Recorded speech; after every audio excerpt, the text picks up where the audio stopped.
Thanks, Mark and Aaron. Certainly tracking a lot with Nicole. Here's the latest on Nicole. Still a tropical storm, just 4 miles an hour shy of becoming a Category 1 hurricane, causing some issues in the Bahamas right now. Forecast to make a run for Florida's east coast overnight. And it's still forecast to strengthen to a Category 1 hurricane before it does that. And then it recurves back to the north. And all of that tropical moisture, well, that's going to go with it, and that's why we have an early warning out for the end of the week into the start of the weekend. We've been focused on the potential of two different tracks here. One is a west track. This would be less rain, more wind. And right now, we think this is more likely. So that means our risk shifts from flooding to power outages. Still could be some poor drainage flooding, certainly, but there's more of an outage risk with a western track. An eastern track at this point still on the table, but becoming less and less likely. That would feature more rain, but a bit less wind. Either way, here's our early warning weather alert. We're expecting heavy rain, 1 to 2 inches with locally higher amounts, especially if we can actually get some thunderstorms through late Friday into early Saturday. Maybe even a couple of strong to severe storms in the mix. Poor drainage flooding certainly possible. Wind gusts to 50 miles an hour or higher, and with a south-southeast or southwest wind direction that could certainly lead to some power outages. Futurecast still showing some different interpretations of exactly where the heaviest rain will fall.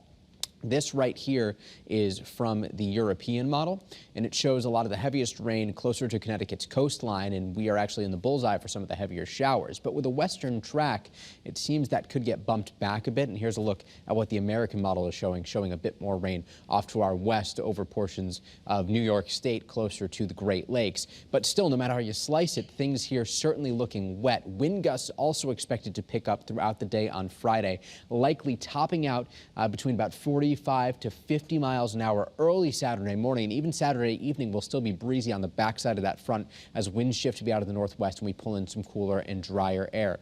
This is all going to be a huge contrast to today. Not only are we going to be cloudy and rainy, but it's going to be much, much warmer and a bit more humid.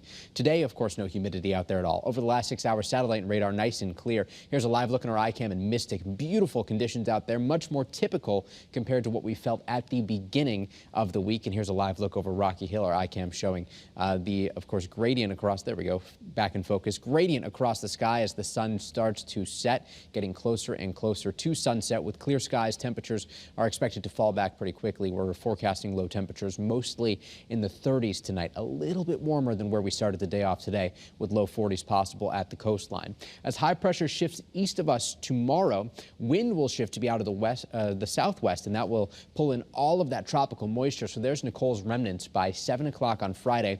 An approaching cold front, the interaction between these two complex, but the expected forecast track has taken a more western turn, and that is going to put us in the warmest part of this storm, which again is where we are most likely to see the potential for strong wind gusts and some rain. On the backside of the storm system still looks very chilly, forecasting temperatures to be running a bit below average by the start of next week. Tonight, mainly clear, not as chilly, temperatures mostly in the 30s, a little bit of frost possible across the northwest and northeast corners of the state. Tomorrow, mostly sunny. Look at these temperatures, mid to upper 60s, and things stay warm through Saturday, but there's our early warning weather alert. Mark and I will have coverage tonight, and of course Scott will have you covered in the morning. Temperatures at the shoreline also close to 70 degrees on Saturday. Much, much cooler next week with a chance for showers returning by the time we get to Wednesday.